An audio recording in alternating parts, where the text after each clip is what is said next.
Welcome back to Screenfish Radio. I am so excited that you could be here because I can't wait tonight to have a great conversation with amazing guests about Toy Story 5. And this week we have Victor Stiff from That Shelf and Shayun Oloake from us. So thank you both for being here. I really appreciate it. Thanks for having me. Thank you for having us. Well, I love chatting with you both anyway, but I'm really excited to chat about this film, Toy Story 5, for those who are under a rock. Toy Story 5 tells the story of Jessie, Buzz, and the rest of the toys who are having a great time playing with Bonnie. However, Bonnie is beginning to realize that her friends don't have the same interests as she does anymore. This leads her parents to buy her a lily pad, a new device that they believe will help her connect with her friends in a whole new way. But the addition of Lily to the playroom upends Jessie's relationship with Bonnie, leading the toys to stage an all-out war against Tech for their child's affection. As always, this podcast is rated S for spoilers. But I would love to hear from you both. What did you think of Toy Story 5, and does it live up to the legacy of the franchise? I thought it was really fun, cute. I haven't watched Toy Story maybe in like, I don't know, 10 years ish. So I don't really have any other frame of reference other than what I remember watching as a kid, just about the toys and how kind of how instrumental they are in like the kids' development. So I think in terms of that, this film does live up to that, and it feels like a good kind of capsule for our time, if that makes sense. A good film for this time. Yeah. I think that's a great way of saying it. It's a time capsule because these films have been coming out for over 30 years, and the last film came out almost a decade ago. And these characters in these films are so beloved, they could be churning them out every 2 or 3 years if they really wanted to. And they're bringing them out because they're passion projects and they have something to say. And I feel like, as you were saying, Steve, like this one really is, you could end the series here and it would be a perfect ending. It doesn't feel like they just made a movie to make a movie. It takes all the themes and all the things we love about Toy Story and then updates it as a time capsule for 2026. And it's just as relevant as it was in the 1990s. It is funny to me that a franchise like this does a new one every 7 or 8 years, right? Like it's not something they just keep focusing on. This is something that they keep coming back to, Yeah. which is feels different to me than like a Jurassic World. And I'm not trying to like they're very different films, I know, but like Jurassic, oh, we need to have another one every 2.5 years, crank out the next one, get the next one.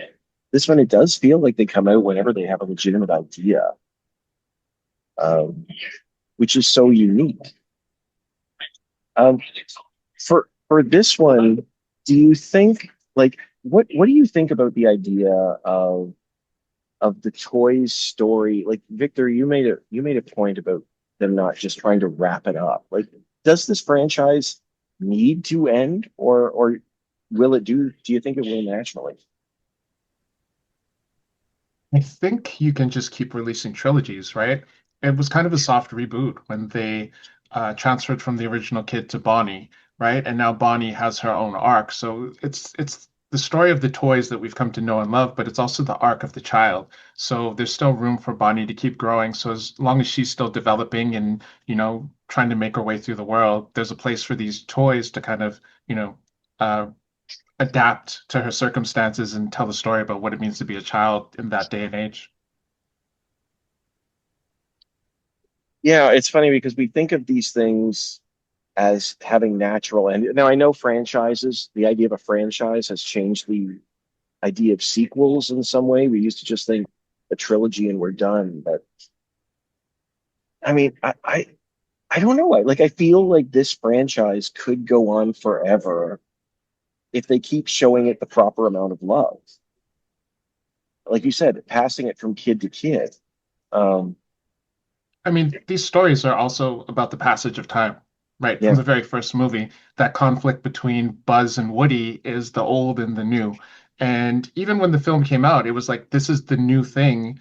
And there was like no precedent for these computer animated movies versus, the old Disney model, right? And it was breaking ground, and now it's kind of the old dog in the yard, and people want to put it out to pasture. But again, it's it, the passage of time is so deeply interwoven into the themes of these stories that the text only gets richer the further and further you get, because these are about cycles of having purpose and meaning, and seeing a kid grow up and be left behind and starting over, right?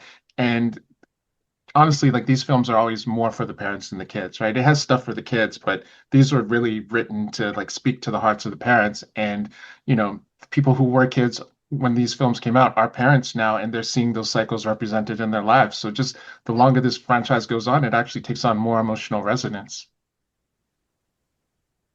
Yeah, it's funny. I think a lot of the frustration with people as the franchise goes on is they still think the story's about them. Yeah. It's like this. I was seven. I wasn't. I was older than seven when the first one came out, far older than seven. But it's like we should be at that point, shouldn't we? Where we're looking at it and seeing how the story has changed. I don't know.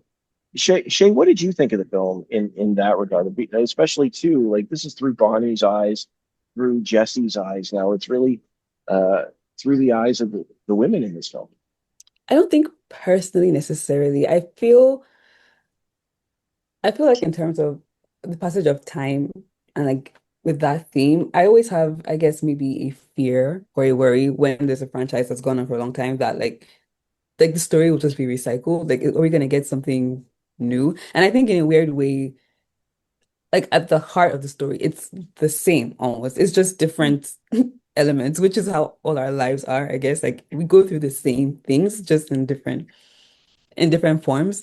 So in that sense, I think it brought something, I guess, new. I think me now watching the film, I guess as an adult, I'm seeing it like, oh my gosh, these kids are growing up so fast. That's where my mind is now, as opposed to when I was younger, where I'm just like, oh my gosh, what if my Barbie speaks when I'm not looking at her? Like it's a different frame of mind. And so yeah, I think that's what I was saying. It's a good film for the time now. Like I'm seeing it as kind of bringing up questions of how we, I guess, protect youth and protect innocence and protect childhood while times are evolving. That's kind of where my head went watching it. Yeah. But this is also a story about how we protect ourselves as we see those kids grow up and move beyond us, which is the real tear-jerking part. Yeah, yeah.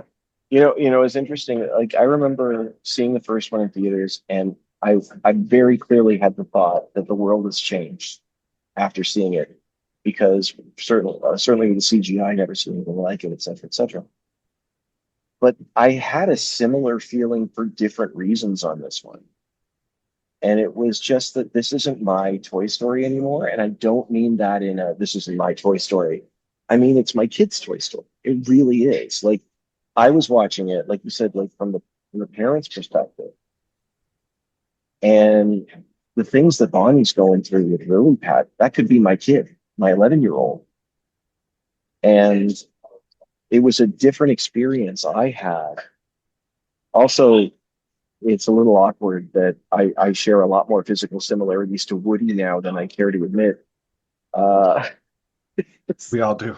his bald spot in his gut. No, we Yeah. don't. Shayoon says no. Well, I'm in the same boat. Joshy has said that to me. He goes, Dad, you're Woody now.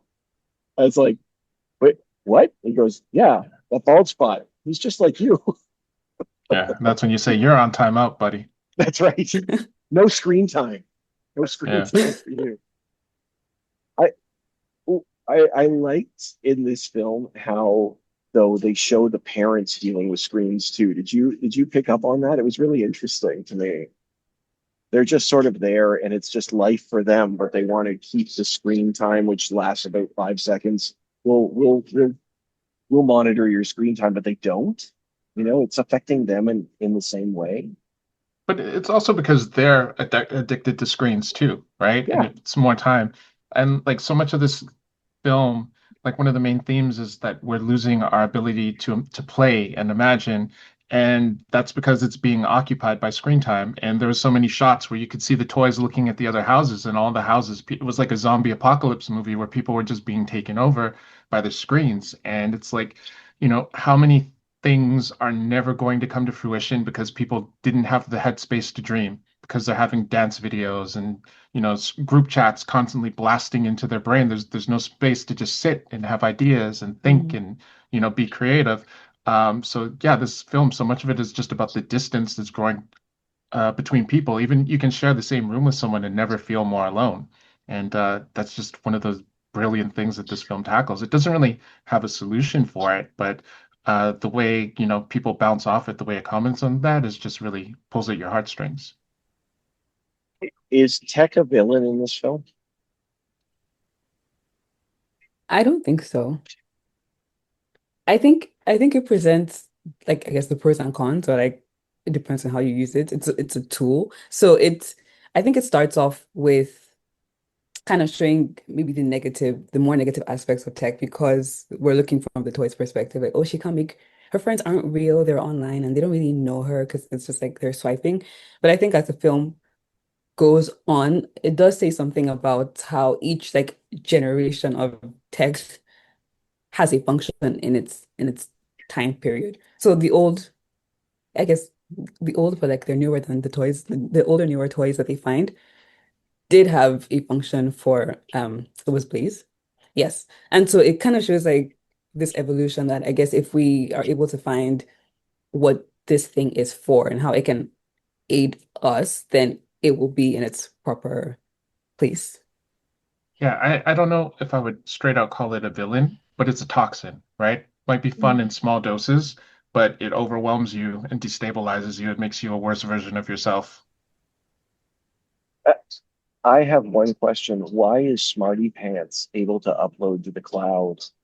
What function does this? I mean, I have a lot of parents in my life who have kids under 3, and every aspect of their kids is like streaming to their phone. They want to know what they're eating, when they're sleeping, when they're waking up, when they're pooping. So that was one of the more believable things to me. That makes sense, yeah. Yeah. Um, yeah, I think they walk a very interesting line with this, like you said, and they have battled tech before. Like they made it the central thing here, but it's not like this is the first time. And Vic, you even pointed out, like the first film is or is Woody having a midlife crisis because of the space toys against progress again. Yeah. Mhm. But I think that with the way the film unravels, like you said, Shay, I think there is a place for it here, but we don't really know what it is or how to manage it. We've just got this thing. Um, I remember, and I've said this quote before, being at TIFF one year, and it was Jason Reitman was there doing a Q&A for a film called Men, Women, and Children, which is not a great film. But in the film, it's all about how relationships uh, are affected both positively and negatively for technology. And he, in the Q&A, he said, I think with the internet, it's like we've always driven a Model T Ford and we've been given the keys to a Lamborghini. And it's going to take us 30 years to know what it is we have. We've never driven it before. Um, and I sort of feel like that's here. Like it's interesting to me. Again, we can go spoilers on this. Like Lily's response at the end, where she sort of hops into the truck, is a fascinating and strangely heartbreaking moment. But it's like almost like recognizing she has to recognize the downside of what she can do as well. Um, I just think it's such a fascinating line to walk for a film like this. Not interesting. I feel like I guess the space it has where it doesn't have the answers is very much like our real life. Like I think we're still figuring out like the internet and social media and AI, and like we're trying to understand like what kind of laws we can have with it, and like how where does it stand morally, and how can we use it ethically and things like that. So I feel like yeah, where the film doesn't have answers to those questions, it's kind of reflective of how we don't really have the answers just yet to those questions. Yeah, it's not inherently bad, but when there's no guardrails, it can become a catastrophe. And that's what Lily Pad realizes, right? In moderation, like it can bring people together. Bonnie was online for a few minutes and she made a friend group. But again, with no guardrails, that leads to like bullying and, addiction to screen time because you feel like you're going to be left out. So there's no rules, there's no framework for how we can manage this and be emotionally healthy instead of just, satisfied that we're, not bored. Mm. Yeah. And again, going back, all I can do is go back to my kid. The word bored is a terrifying word for him. It is terrifying. Like 5 minutes off the screen and he'll say he's bored. And we'll tell him it's Yeah, a good thing. No, it's not a good thing. Well, no kid ever thinks it's a good thing to be bored, but it seems to happen right. much more rapidly Yeah. than anything else. And even Lily says she's always on, right? Like I mean, our phones are all that stuff are always on anyway. Um, I wanted to ask you both about the idea of being useful, because I feel like that's a word.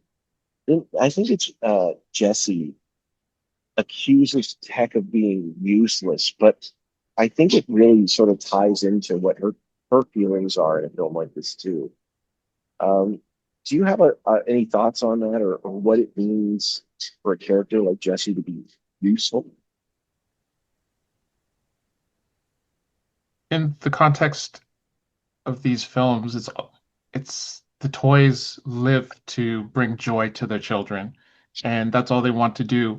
And that they see the tech turning the kids into zombifying these children. There's no sense of joy, there's no sense of play, there's no sense of imagination. So, from the toys perspective, you're not useful. The one thing you need to do is make this kid a healthy person who enjoys life and makes friends. And the tech is doing the opposite of all those things that the toys prioritize. Also, a character like Jessie has an inferiority complex because she's one of the older toys and she's been abandoned. So she's always just, I must have a purpose or I'm going to be discarded. And she has that hanging over her head like a storm cloud. So that's just an existential crisis for someone like her. Yeah, that scene where she's at the tire swing or the tree swing is just gut wrenching. It's just a gut punch, emotional, beautiful scene. Um, where she sort of has to come to face. But yeah, I think you're right. Like she's no, she's always she seems afraid. Thinking of this for the first time, is to she afraid to acknowledge that the future is coming, just like other characters, or she is just afraid to acknowledge that her story. Does she feel like her story doesn't matter in the same way because of these new things? Um, Yeah, I would say she feels like it doesn't matter, and this is what makes the ending so resonant, is that she realizes that she does matter because all these films are about resisting the forces of change, right? And these toys go on these adventures, they drive themselves buggy, they get lost and kidnapped and end up on the other side of the city fighting change. Change is inevitable. And the end of the film, they're realizing it's like, don't fight change, embrace change. Things won't always be as they were, but that doesn't mean you weren't meaningful. You didn't have a purpose. Her purpose was to bring joy and meaning to a kid. That kid grew up and she imprinted on that kid, and then that kid imprinted on her kid, right? And it's like it's an echo of Jesse's love and affection and time with her original kid. So the reason that moment at the swing says so much is because she's saying, I will only have this for a little while. I'll love it and appreciate it while it's here, but when it's gone, it's gone. And that doesn't make it any less beautiful. do you think Lily's sense of purpose is the same as Jesse's?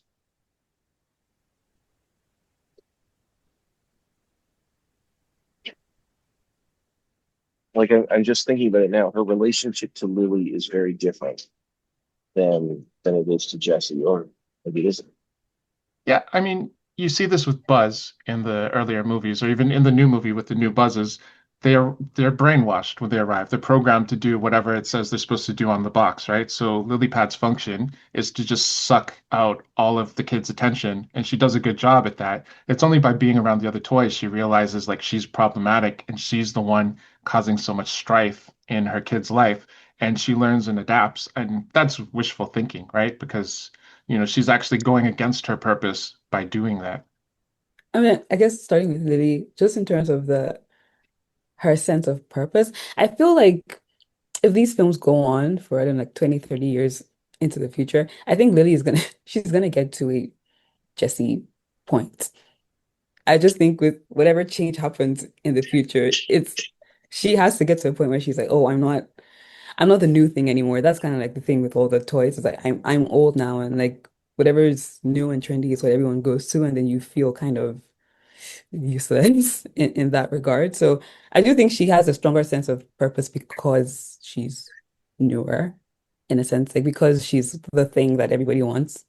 She feels like this, yeah, she's doing her job. But then when that time kind of passes, I think she will get to a Jessie point. But I also think it's I just think it's good, I guess, to think about that, like fighting against change and then having to embrace it and understanding, I guess understanding like seasons and times and knowing when something's happening right now, it is for right now. And then when that's over, it's fine that it's over because it was for the time that it was supposed to be for. And I think, I don't know, even just like me growing up and people having that understanding is just helpful as we get older and not holding on to the past too tightly.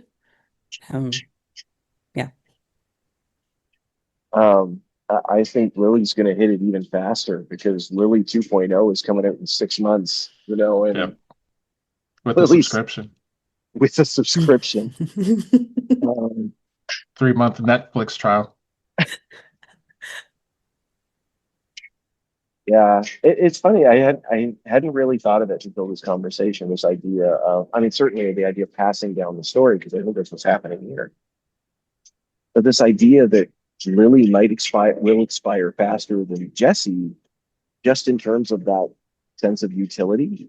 Like Jesse's not going to change in 20 years. I mean, she could. She can get tears and rips and new repainting, all the things but Lily's going to need an upgrade in a year.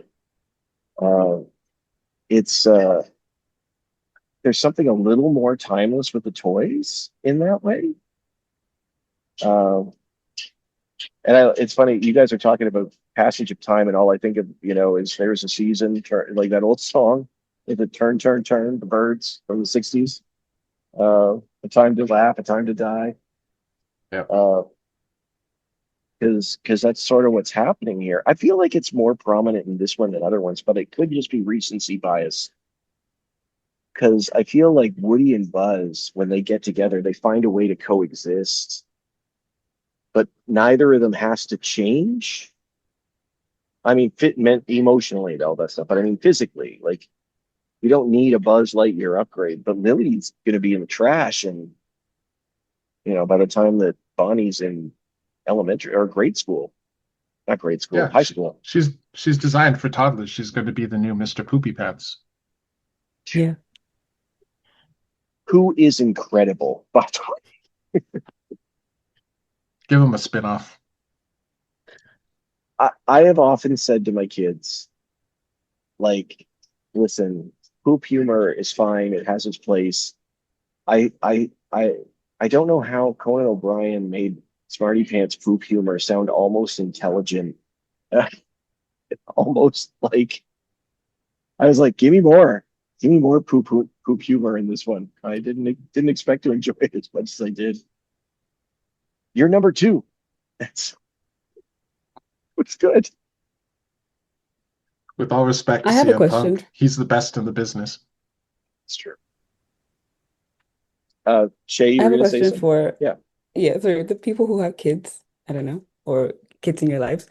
I keep hearing this thing recently of how like this is like a general statement, but people say like there are no more tween spaces or like tween shows. I think mostly I've heard that with TV and film. But just I guess jumping off of that point, going into this film too and seeing kind of how I personally feel like kids have to grow up faster a bit in today's age because of technology. But I want to get, I guess, your guys' thoughts on that. Like, do you feel this difference? Or like when I was 10, I feel like I could be a 10-year-old in a 10-year-old bubble, and then 11, 12, 13. But like now those lines are kind of blurred.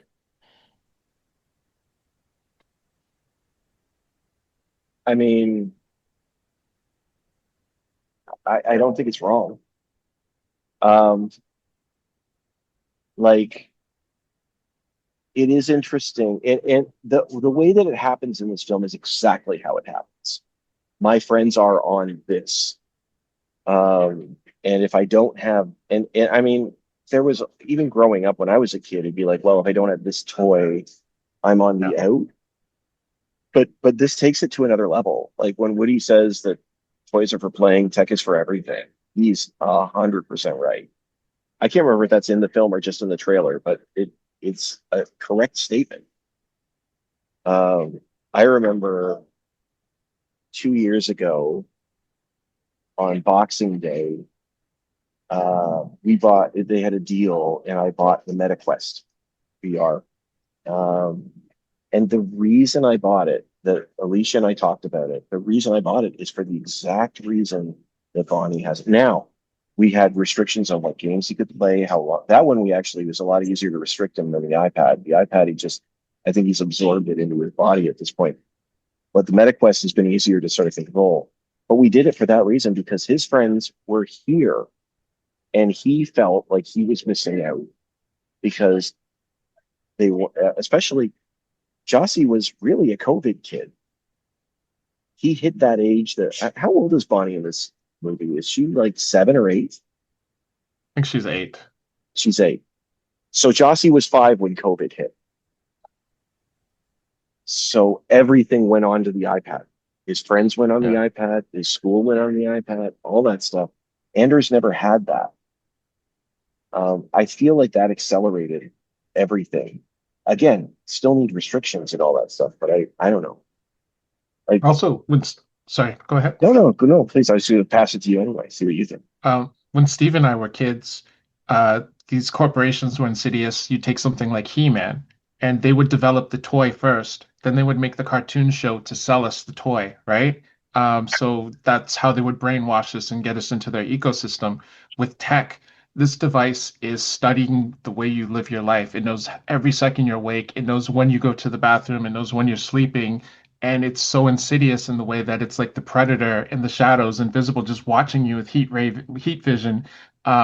And then it starts manipulating you, and it knows I can flash these colors if he's getting bored, if he's turning the screen off, I can do this, I can vibrate in his pocket. So these devices are just tuned in a way to like hit our lizard brains and manipulate us in ways as adults we're not prepared for. But when you're doing it to a child, you're conditioning them to just be, you know, addicted to this thing, and you're shaping the way they learn to use their attention, right? And it's just it is I don't know, it's throwing them right into the storm.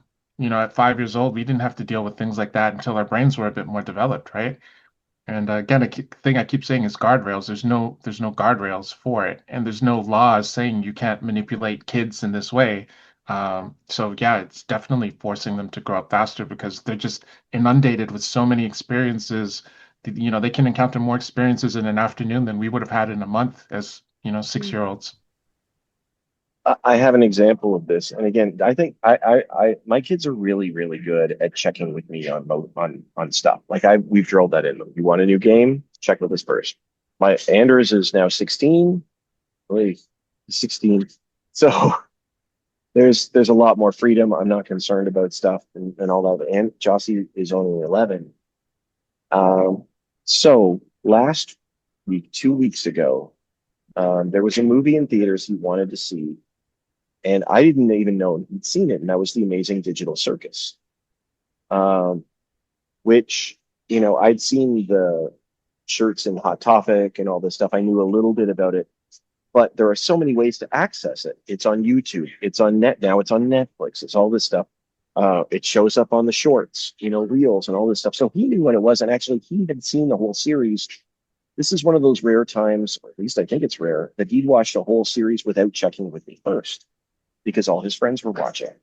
So I went and saw this thing. I said, okay, I'll take you. I took him and a friend to go see the Moving Digital Circus because the series finale, was in theaters. And it was really well done. But it was not a kid's movie. Like, and I mean that true. Like it was I talked to Jossie about leveling up. Like this little thing pushes this little thing, this is little thing. Um, it's brilliant, and it was incredibly deep experience for a thing I'd never seen before. Um, but I was like, dang, this is one of those moments with my kid, and he had seen the whole thing without me knowing, Mhm. because it's just out there. Yeah. It was wild. Now I'm going back and rewatching it with him because I feel like he's already seen it. So I want to watch it with him and have that experience. But like I'll say this too, the entire theater was filled with kids 10 and under. A lot of them there without a parent, which fine. I got, that's not a problem. But again, this was a very mature topic. Um, and then there was one guy who was 16 with his dad. And I thought, of all the people here, that's the family that I think really understands what they're stepping into with this world. Because most parents were like, yeah, just watch it. It's fine. It's cartoon. It was very, very mature. You were telling me about this a few weeks ago, so I looked it up because I wasn't familiar with it. And it looks quite silly on the surface, but when I was reading about it and like what the concept of it is, it seems very dark and twisted. Yeah. It's about a person who's just trapped in virtual reality and they kind of lose their memories and their sense of self, right? Yeah, but what's interesting about it, and I mean, Toy Story is very mature too in its way. Like it's dealing with really that first movie, they're dealing with some themes of midlife crisis and all this stuff, which they're Yeah. tackling here. But at its heart, what I saw in this one episode, I don't want to say any spoilers for this one in case people haven't seen it and they're fans, but they're dealing with themes of depression. They're dealing with themes of suicide, uh, queer coding, so people wrestling with their sexuality, and and as an adult watching it, I thought, wow, this is handling this topic very maturely, very beautifully. These topics, but wow, like what is going on with my kid watching all this stuff? Because Yeah. this is really intense too. And it was So interesting because at the end of it, he said he was sad. He wasn't sure why. so just to take it back about kids growing up fast, again, when Steve and I were kids, we would watch, whatever it was, Growing Pains, Family Ties, Full House, and then every now and then those shows would do a very special episode. And the very special episode might cover one of those topics, and it would be like, "Hey kids, go get your parents," and you might want some parental guidance for this heavy topic. And now kids are getting these, and like I don't know how long that show is, but it might be like a 10-minute YouTube short. They're getting all these ideas and themes, so it's just really forcing people to grow up so much quicker. Mm. Yeah, which is interesting because I would imagine that when they first did it, they weren't saying we're going to target kids. They're saying we're going to do an animated show. We're going to throw it up on the internet and people will connect with it. I would guess. I don't know. I don't know the history, but like it's just really mature.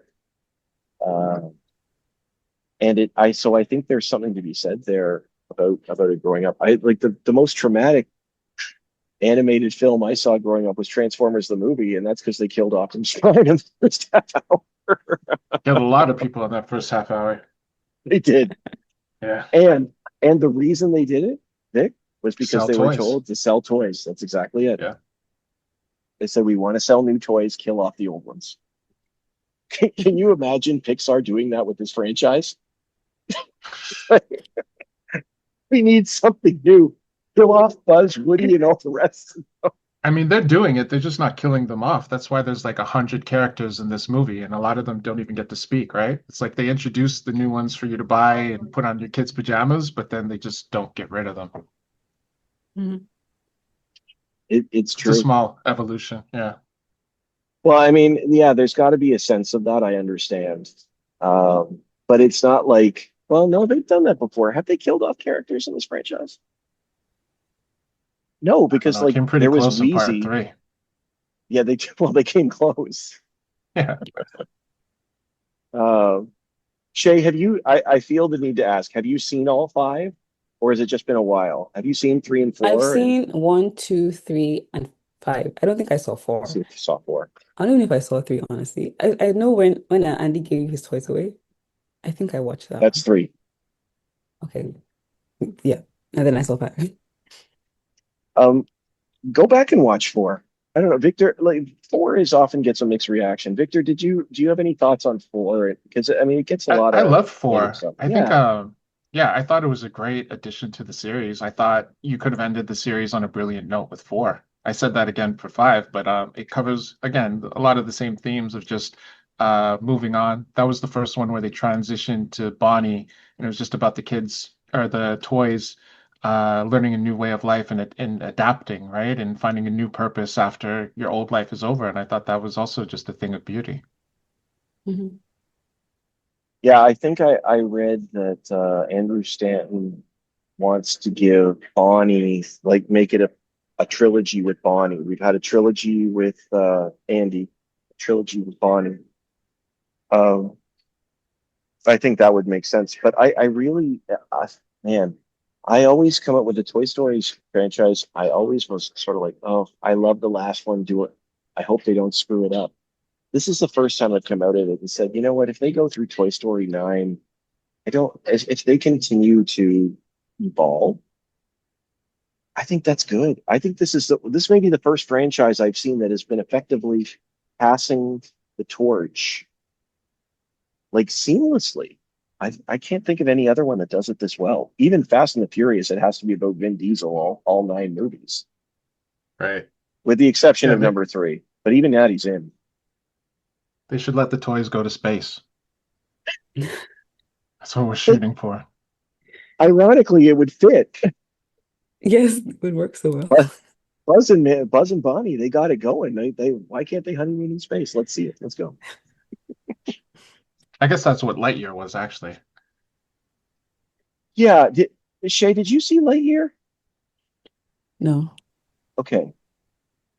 Victor, I'll ask you, what did you think of Lightyear as part of this?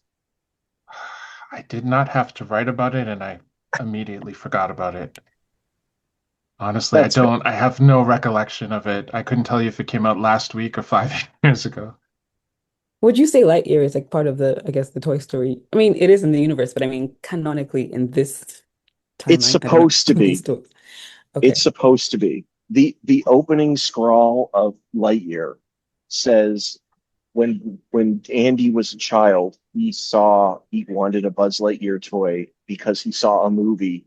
This was that movie. So the Oh, idea okay. is that the movie is part of The the universe. larger Ah, universe. yeah. Um, but they changed they don't have Tim Allen as the voice, so that was a big complaint. Um, and it also changes the story of Buzz Lightyear that they established without saying too much in this. My thoughts on Lightyear is that it was actually an underappreciated film. The biggest problem is that it was Lightyear. Like if it was about Commander Space or Commander Yeah. Space and the Evil Alliance, it would be a perfectly good Pixar movie. It wouldn't be one of their best. I'm not saying it would change the world, but it was because it was crammed into Toy Story. I think it really affected it negatively. That was my thought. Because yeah, it is forgettable. Uh, also, Maybe it'll be what's that? Go ahead. maybe it'll be rediscovered in 10 years. You know, generally films like that, people who don't have high expectations just stumble across them and they're like, why was everybody crapping on this? This is pretty good. And then it's held up as high art. Yeah. I will say this, and I will finally be telling this story on the record if I put it in the podcast. I saw that movie in theaters with Joss, and Joss would have been about seven or eight. And I won't, just in case anybody hasn't seen it, there's a moment where a character has to go into space on their own. And I'm sitting there with my 7-year-old kid. This is during COVID, so this piece people are spotted around, and he and I are going to see this movie, and he bursts out into song in this moment. It was the strangest thing, and I laughed so hard. This character goes out and he goes, "I'm flying in space, and I have to kill Zerg." Like he went this whole. He sounded like a lounge. Gosh. It was it was one of the best moments of my life. I Oh think you got boy. a theater kid. I just, Yeah. and he improv like I'm talking like 3 or 4 lines of Yeah, you got a theater kid.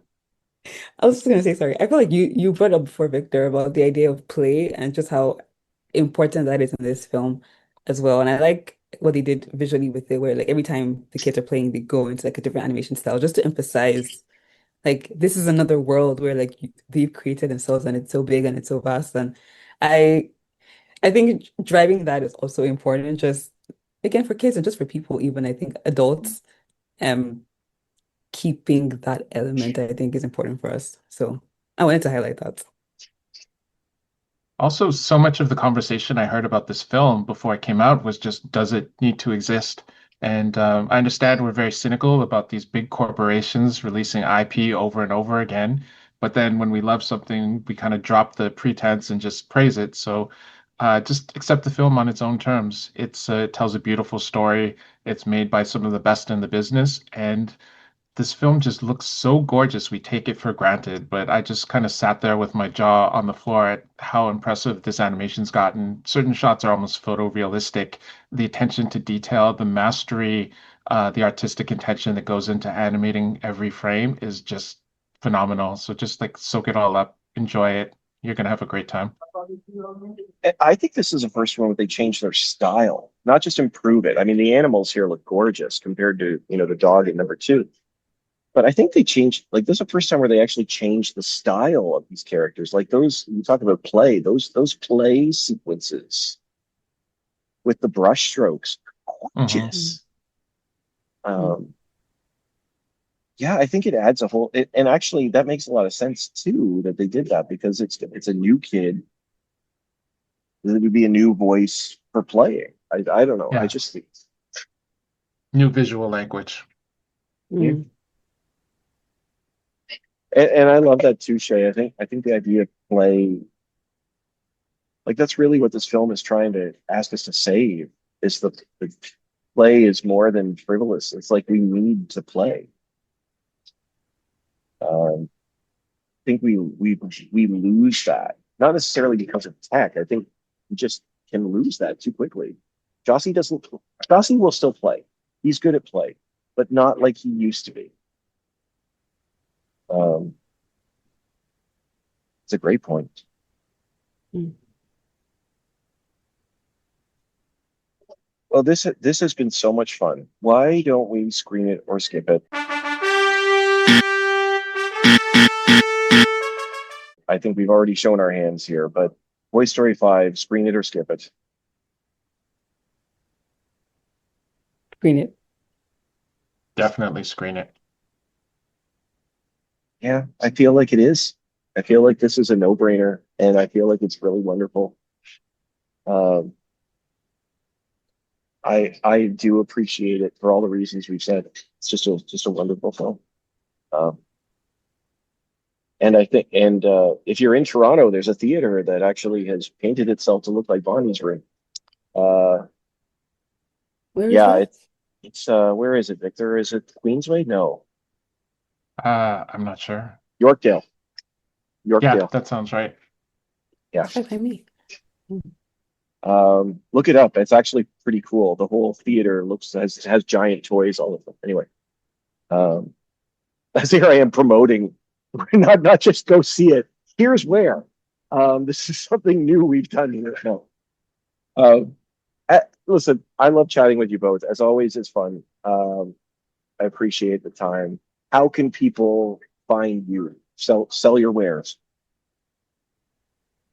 I just Well, wrote about Toy Story 5 for Exclaim, so you can find the review there. I've been doing some writing over there.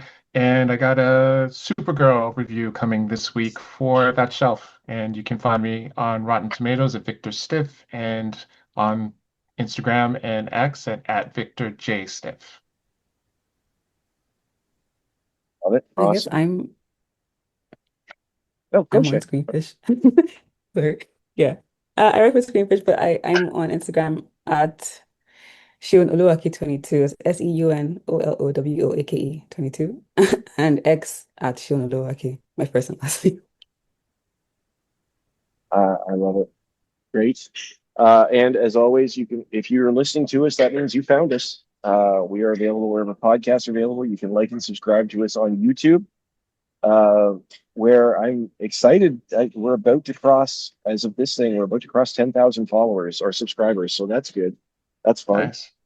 Um, Excited about that. And or you can find us on screenfish.net, where we have the latest in films or in reviews and interviews as well for you on latest projects. And look for more wonderful conversations like this. As I said, wherever podcasts are available. Victor, Shane, thank you so much for your time. I really appreciate it. And as always, we started the conversation. This was Screenful.